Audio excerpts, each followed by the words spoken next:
like glowing. If you're getting them, I'm getting them.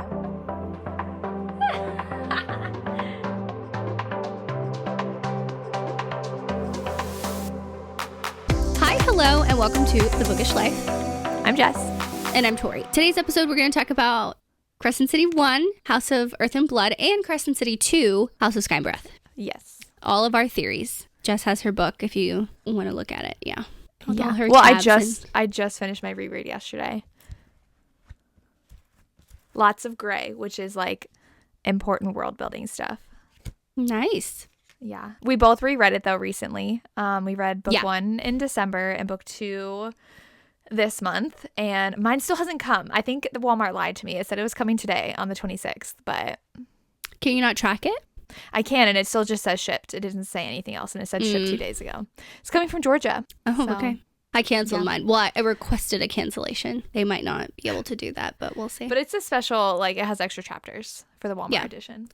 Like, I'm not going to be mad if I get it, but I wanted it, like, either on release day or before that. And mine says February 2nd, so I don't think I'll get it before release day. On my reread for House of Sky and Breath, there was so much, but I feel like it was only at the end, like the last 50 pages, that it was really like, oh my God, what the heck is happening? And like all these theories started sprouting. I have still not read the Throne of Glass series. I've only read the first book 3 times now. I reread it again. But I've heard there are also things in Silver Flame that are important to this series. Yes. And I haven't read that since 2021. I got through 25% of the audiobook and I just couldn't. So I just stopped reading. Well, I sent you though that like intense fan like whole PDF pull thing, that up. Yeah, which was like 7 pages of just like, here are the characters, here are the houses, here are the courts, like everything you would need for the series. Yes, it was a lot. Yeah, I mean it's very helpful. Well, and I feel like I am not the kind of reader that remembers a lot when I read. So there are people who know every single little detail. Like you sent me a TikTok where they were like, they use these words to describe this and this like whole scene, and I'm like, I don't even remember their names, let alone like what colors things are. But first thing I want to say, Jessica. Wait, we're going to talk spoilers. Hardcore spoilers if you didn't. Yeah, it's about theories. I just want to give people that warning before you go in because I didn't want anyone to get mad. We're going to talk spoilers. I cannot guarantee if we're not going to talk spoilers about Throne of Glass and ACOTAR. So there are going to be no Throne of Glass spoilers in this business. Oh, no? Here. Okay, sorry. I'll keep my Throne of Glass comments to myself. Thank you. I don't want to be spoiled, but we'll spoil like the ACOTAR series because I feel like also of her backlist, like most people have read ACOTAR over Throne of Glass. Yeah. So, and it's more right now overlapping with ACOTAR. Other than like I don't know how Throne of Glass is in there, but my first thing I want to talk about is Jessica. Mm-hmm. Is I feel like she was someone super, super, super, super important to someone because when she is talking, sorry, you can see Lily now. When she is talking to, I think one of the, it's like either the Under King or someone from Hell. They're like, oh, I know her, just not by that name. So even people in Hell know who Jessica is. And she literally has a whole library where she knows everything, and she is like prompting Bryce the entire time, which is also really annoying because like we wouldn't even have this book if Jessica would have just like told her. And I think that she is someone like the person who, what's their name? I always forget. Is it Amren in ACOTAR? Mm-hmm. Yes.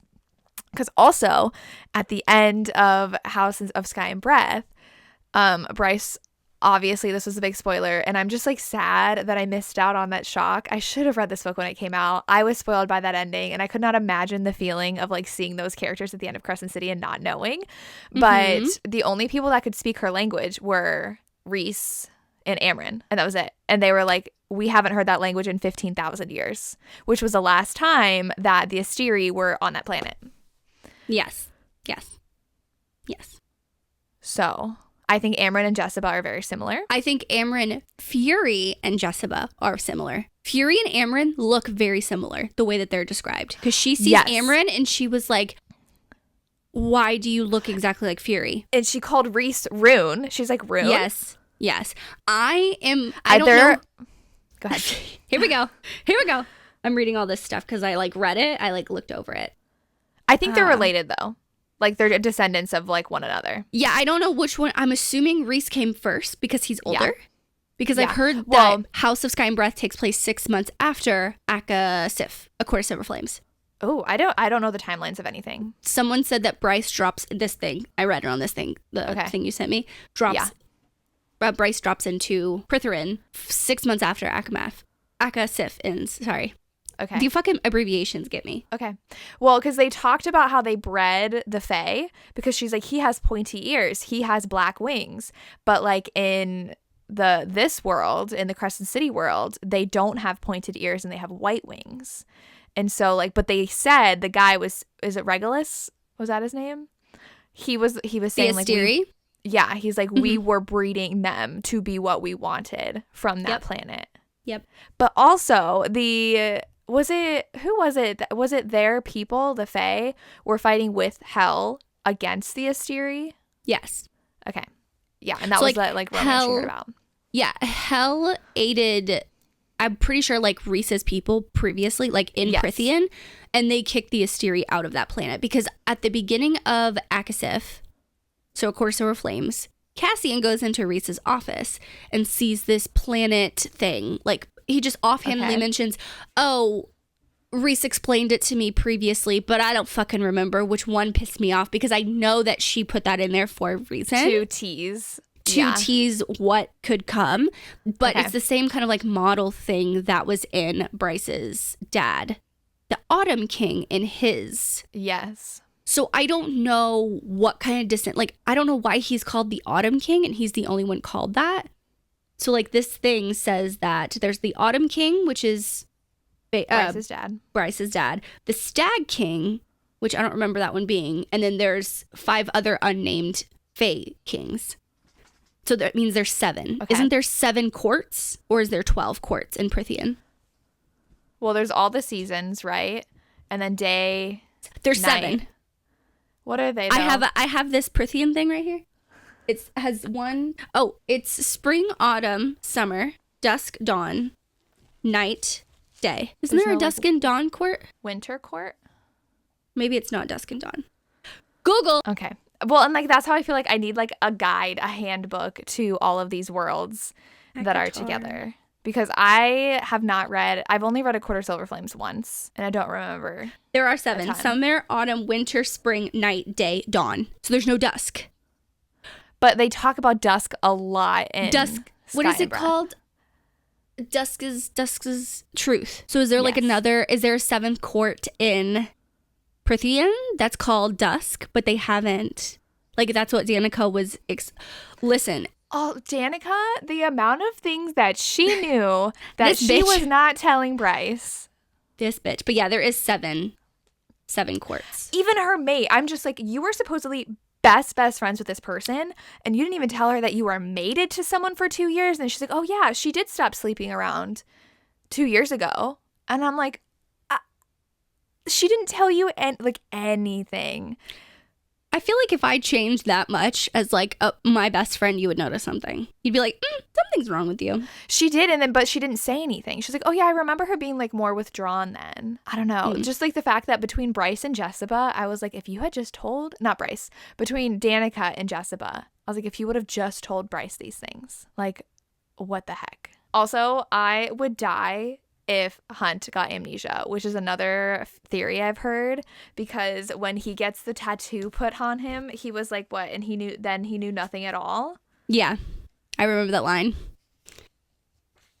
But also, I like wanted to cry during that scene because he was like the only worst thing than getting his wings cut off was getting that tattoo branded on him again, and it was like the worst agony ever. But like the fact that it happened too after he saw all their wings like behind the Asteri too from the last time that he failed. Oh, it's just so. I love Hunt so much. Like I don't get why people don't like him. Now, what's also interesting, like little things that I've picked up on, are they gonna like be real theories? I don't know, but like Rune and the Hind's nickname was Day and Night, right? Because the Hind is Hypaxia's sister. Yes. So she's royalty. Yes. Do you think they're royalty of the courts? Because there's a Day and Night court, and Rune is from the Night court. Is Night. Because of Rhys. He looks like Rhys. It is from the Night Court. Yeah. Okay. Now, Also, the day court, I don't know who the day court is in ACOTAR. I'm not the person to ask that. Okay. But also then I'm thinking about there's another, is it Fendir? The wolf? Danica's last name. Oh, yeah. I don't know how to pronounce it. I'm not, but I know what you're talking about. But like that was the wolf that they found that Ethan was like determined to get because she is the next heir and they can knock Sabine out. Yes, but she comes from that guy. Like they found out who actually Danica's dad is. He's not a wolf. He's a bloodhound. Yeah. He's a hound, He's right? terrifying. The hellhound, right? Yeah. Yeah. Well, yeah, So I'm like, okay. Danica also had that secret power that she could smell. I'm like, was Bryce really your best friend? Because you told her nothing. I know. But yeah, so that's going to be interesting because she like forced herself to wake up. And there's that dragon too. What? There's a dragon. The girl. This is the part you skipped.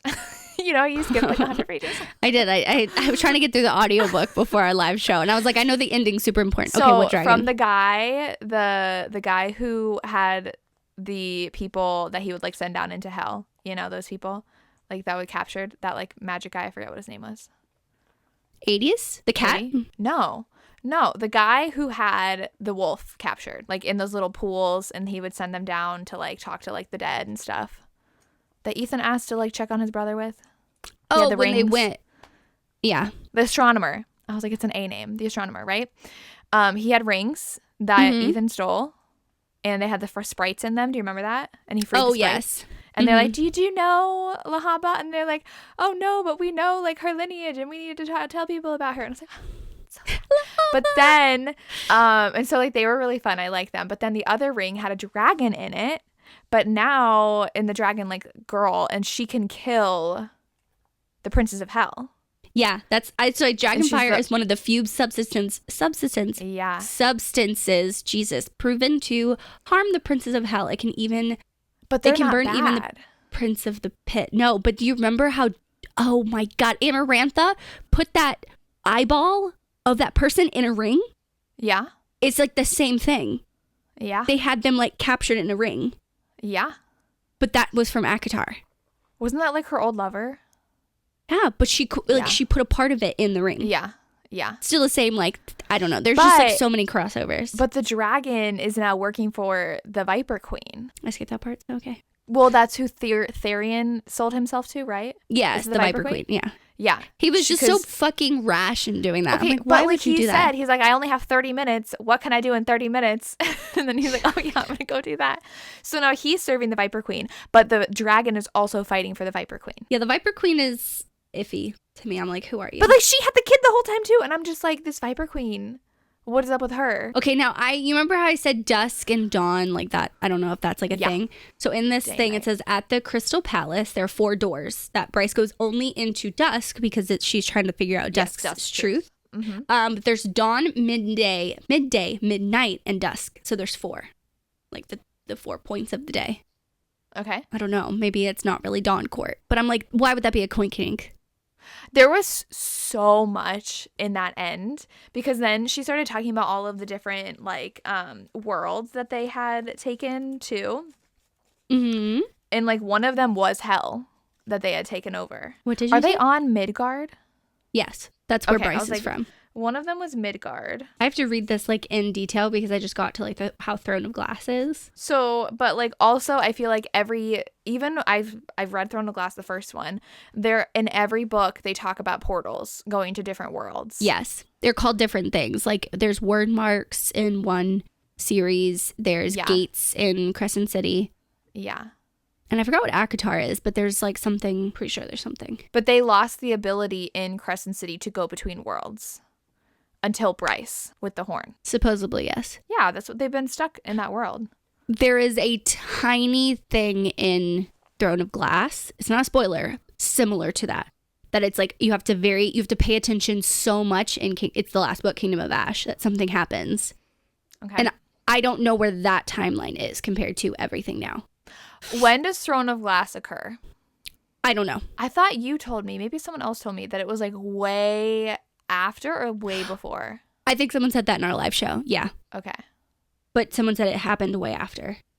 Okay. But I don't know, like, if that's true. I'm also very confused about power and how that's going to be used, because the power was being used to, like, sustain the Asteri, like every single drop of power people had. But Bryce relies on other people's power for her power. Yeah. So I think that's really interesting. Like, she doesn't have any, like, starlight herself. Yes, she does. She can't use her power, though, without being juiced up by anybody. I think that's her not learning. I think that's something that's like, which is also annoying. The entirety of Crescent City 2, she was just like, I know I have magic, I'm just not gonna, like, use it because they told me not to. Yeah. Yeah. Like, you're not gonna, like, sneak out and, like, practice and try to figure it out. But, like, I don't know what they're gonna do in Flame and Shadow now that Bryce is in ACOTAR, because they can't travel back and forth through worlds. She had a gate that she traveled through, and Hunt literally, like, pushed his power into her to get her there. Do you know what I mean? So I don't know how the fuck she's supposed to get back. Power from other people, because she got power from Hypaxia too. Like, she gave her power. Yeah, but I felt like people can push their power into her. Yeah, but, like, Reese, Hunt? What is he gonna do? Oh, Reese? Like, how, I guess my thing is how she's supposed to get back. Reese will probably figure out a way. Or Amryn probably knows. If Amryn knows this information, why hasn't she shared it previously? I mean, it's probably because they wanted to get rid of the Asteri, and they finally did. Like, why would you want to bring up, like, the worst time of your, like, planet's existence? Well, I have a theory that's probably, like, way out there, but I think Amryn is one of the Asteri. Because there's that 7th one. But yes. I thought that one was killed. Yes. And you think it's But they Amryn? could just be in a different world. You think Amryn's the 7th Asteri? She's extremely powerful. Yeah. She was the one who, I think in ACOTAR at some point, something with the cauldron, like, she did something with her power and her magic. And I haven't reread ACOTAR in a really long time, but, like, there was something I remember. But there was, like, this mask in A Court of Silver Flames that Nesta had, the mask with, like, another weapon that she had. And there was just, I know that there's a lot of theories, and I wish I could be a theory girly. You know what I mean? But, I just watch them and I'm like, oh, that makes sense. Yeah. Like, you could go down that TikTok. I was going to say, you can go down the TikTok rabbit hole and literally, like, be there for days. Days. Yeah.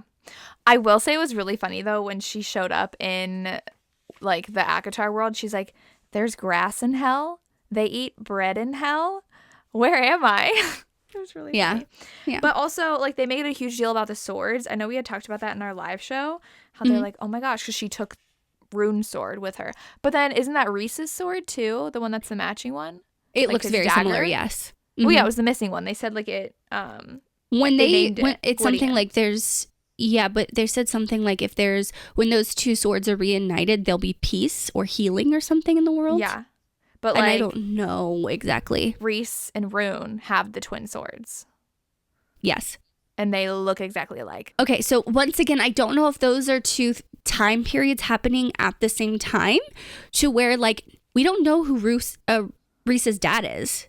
They never talk about his dad. We also don't know who Hunt's dad is. Yes. And they said that at the end of book 1. And they never brought it up in book 2. Jessica and Adis know who his dad is, because he's like, he would be, what would you think he'd look like? But they call him, I think it was when Adis sees him for the first time with the tattoo in Crescent City 1. He says, oh, you are like the prince, the dark prince, dark warrior, or something like that. It's like, what are you doing with that? Like, he was so confused. Yeah. Wait, hang on. Are you going to get your book? I had to get my book because I highlighted this, because I was like, Adis knows, I don't know if I'm saying his name right. Anyway, but. The hell guy. Yes. Is he the cat? No, he's the Prince of Chasm. Yeah. That's what his name is. Okay, so he's called, Ada says, a fallen warrior with the power of ... And then he says, what are you doing with a black crown around your brow? So he's like, he's so confused. Okay. And then he says something about his power. He said the Star Eater himself, whose name was never uttered on this side of the rift. He was talking about the prince. Oh my God, where did it go? Is that it? No. Oh my God, there was 2 times they came to see him. Well, it was the epilogue where they talk about Hunt's dad, because Jessica's sitting with the Prince of Hell, and you're just like, why is Jessica just hanging with him? Yeah, they're like on a park bench, and you're like, what the hell are they doing? Like, why are they just chilling at a park bench. It was just interesting the way that Adis like looked at him like, oh, something's up with you. Like, why do you have a black crown? Like, he turned it into something positive and not negative. But I don't remember anything in ACOTAR with a tattoo being good. No. There is something similar in Throne of Glass. I'm not going to say what, but it's similar, but it's still different. Like, I don't know. I wonder, though, if there are people, because, like, basically you figured out at the end that the Asteri were basically putting them exactly where they wanted them. They're like, we knew you were coming here. We knew you were doing this. This is exactly what we wanted. Mm-hmm. And so I wonder, though, if there's other people doing that with them in the grand scheme of things. Like Jessica, like the Princes of Hell. Like, they know their pieces in the game. And they're, like, leading them to that. Yeah. The more I read Sarah J. Maas, the more I figure out that, like... everything has a purpose. Yes. Like, I don't know. They're just everything... Because the way they even phrase things it was at the beginning of Crescent City 1. It was like... You know how they have that quote from Throne of Glass, to whatever end? Yeah. They have something similar that they say in Crescent City 1. It's like, to whatever something... It's like it's similar words, but like in a different order. And she uses like rattle this and rattle that a lot, which is like the rattle the stars. And I don't know if it's just a coinky dink or if she's trying to place things. And I can never tell. Honestly, I can never tell with her. But like, did she know she was going to be writing this series when she wrote ACOTAR? Well, I think that she doesn't ever go online, right? She says that she says I may see some theories, but like. I don't see I don't look for those. Like, she stays offline. Yeah. I really think she has this all written down, like the end game of whatever the fuck that is, and she works backwards. Like, I really think that's what she did. Like, when she wrote Throne of Glass, maybe I don't think she did, but I think when she wrote it. Yeah, maybe the later books, because Kingdom of Ash came out, in like 2018, 2019, something like that?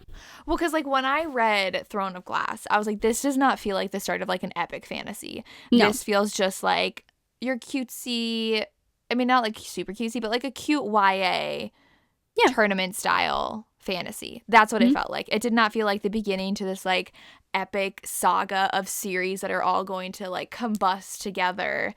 But like even reading the first Crescent City book, I mean, even reading ACOTAR, I'm like, they didn't feel like the beginning of like this amazing thing. But reading like ACOWAR and ACOSEP, so I cannot say that, A Court of Silver Flames, and reading Crescent City, you're like, this is so complex. And I'm assuming that feels that way at the end of the Throne of Glass series too. So I like Air Fire. I feel like that is like the first true book in the Throne of Glass series where things really turn into Sarah J. Maas's writing.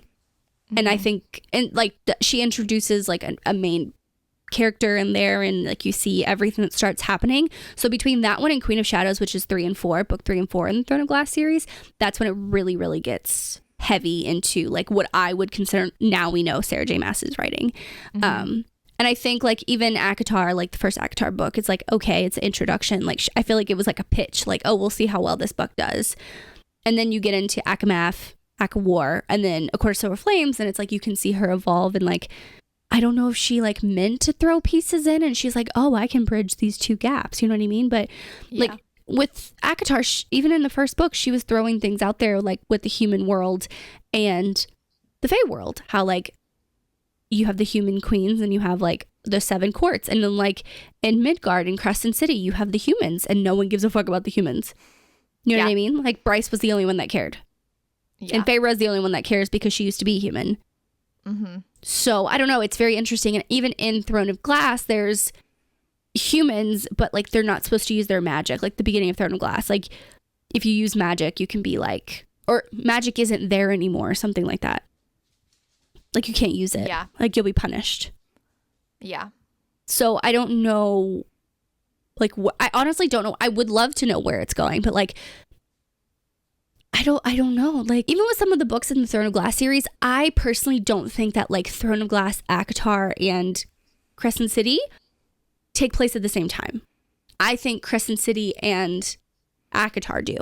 I just, the way that that world is, it's either before or way after. Okay. That's But like also, just the like, way those things are in there. there's like literally endless possibility after knowing like there is like an endless amount of planets. Well, yes. Yes. After like reading the end of this, I'm like, oh my God, like she could just keep on writing like whatever the heck she wants to write and connect it all because it's just so vast. Yes. And some people will like read Sarah J. Maas and be like, oh my God, it's the first time you've had all these series crossed over and blah, blah, blah, blah, blah. It's like, no. I'm pretty sure that there's other series out there, but like Brandon Sanderson, he does that. The only reason Brandon has read every single book that Brandon Sanderson has written is because he likes the Cosmere, and it's literally its own universe. Yes. Of all of these planets and all of these characters living at those planets at different times, and certain characters will pop up in other ones. There's like one character he really loves. He goes on and on about, I don't know the name of it, but they show up in different books in like different ways. It's like a different reincarnation type thing. Oh, do you think that's in No, Sarah I don't. J. Maas? No, I don't think so. But I think like this is like, I feel like the Sarah J. Maas like universe that she's created is like a smaller version of the Brandon Sanderson. Like it's still multiple planets, you know, the Asteri doing this, doing that. Like, but if you think about it, in ACOTAR there is no Asteri. There's no ruling other than the 7 courts.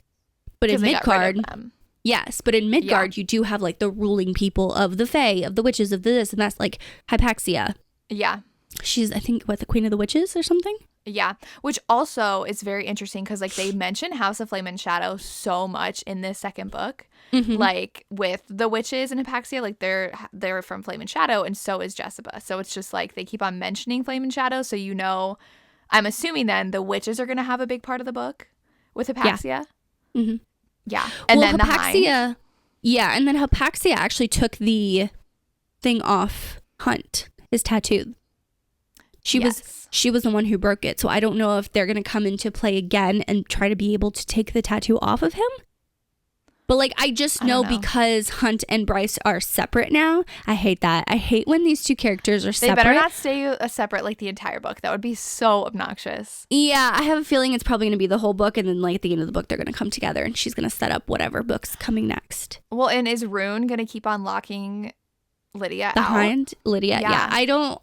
I hope like that's the romance part that's going to keep me going for Flame and Shadow. Like my theory is like he's going to realize I have to open my mind up to her. Like get over yourself, Rune. I understand you're upset, but like we got bigger things to deal with.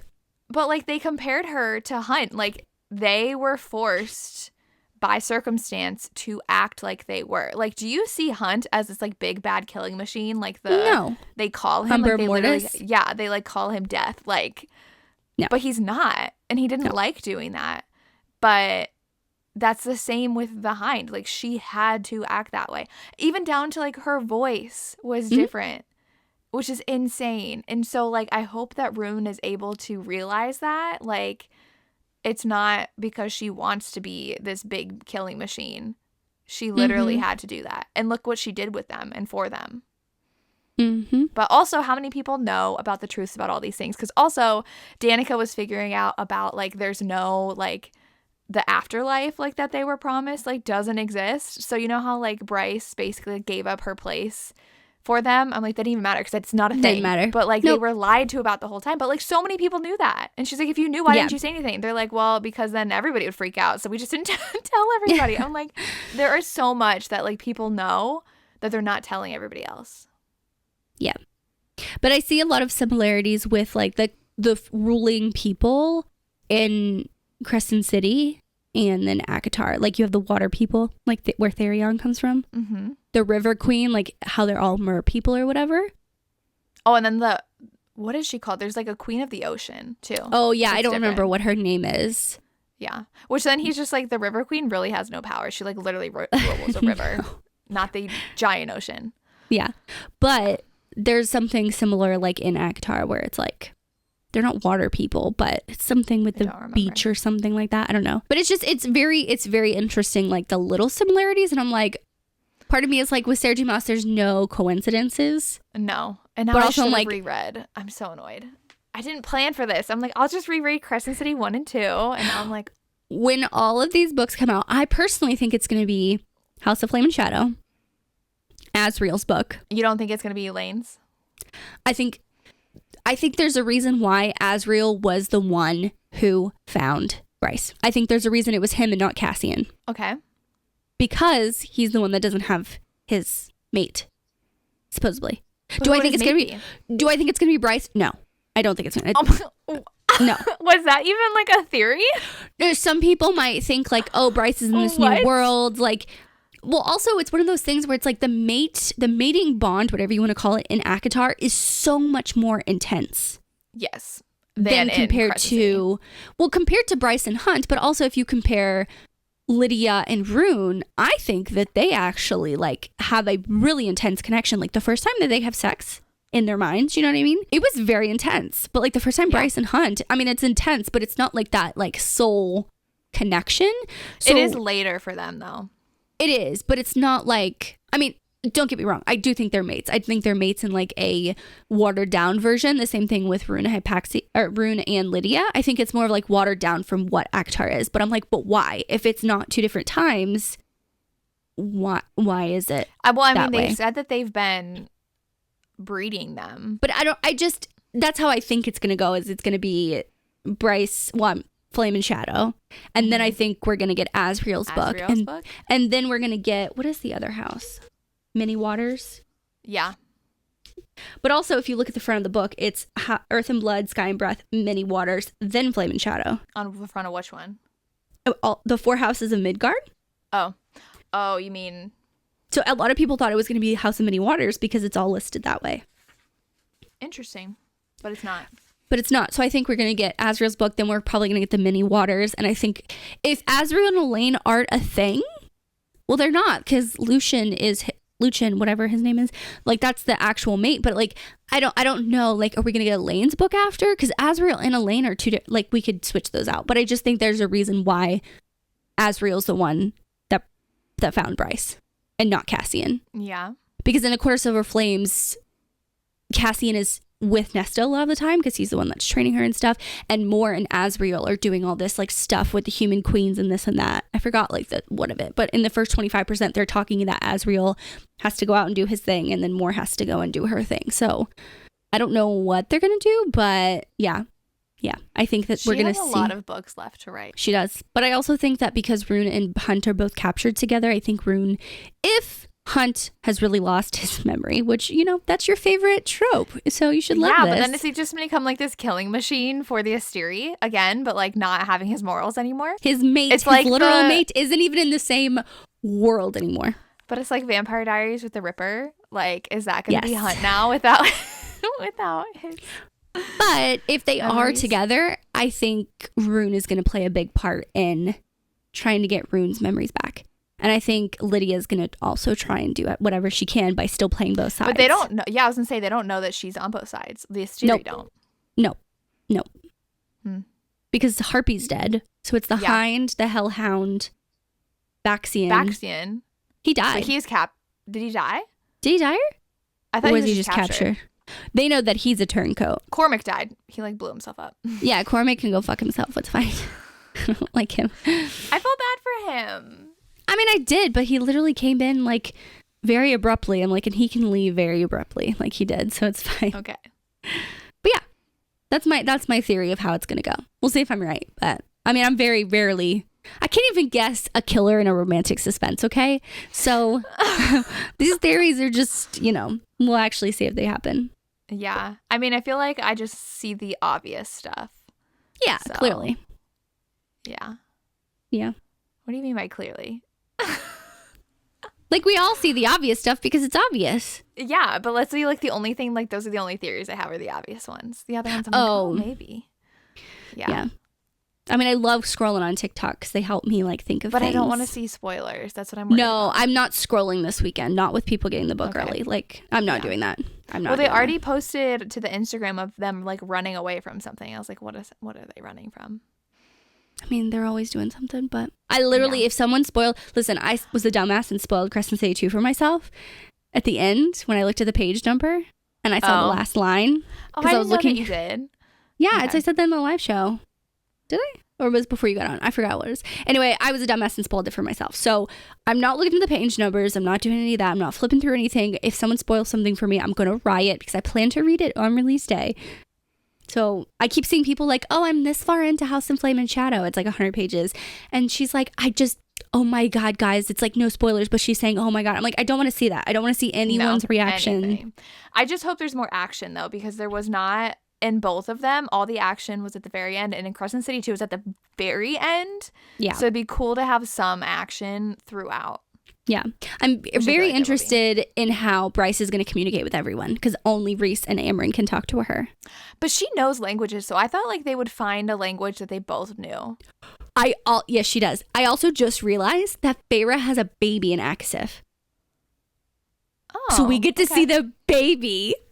See, listen, I was so tired of them in A Court of Frost and Starlight that I do not care about them anymore. We get to see baby Reese. Oh my God, what if they name the child Rune? That'd be hilarious. Is Rune really their kid? I just think it's a Koei. It's like Rune and Reese. Like why? And the fact that she literally said Rune, looking at him, and that he was that close. Because they have the same eyes. They have like that purplish eye type thing. Yeah. Anyway, this was a great one. So soon. Well, This episode's coming out the day before release. So the day before release. Do not in the comments spoil anything about wrong one. Do not in the comments spoil anything about House of Flame and Shadow. These are just our theories. Yes. For it. So. Yeah. I'll be monitoring the comments on Monday to make sure. Yeah, because I would feel bad if someone came to like look at theories and then spoiled the book for other people. Yeah.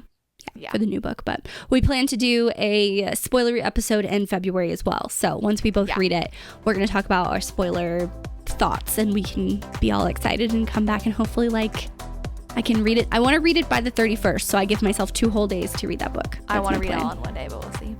I mean, I would love to read it in one day, but yeah.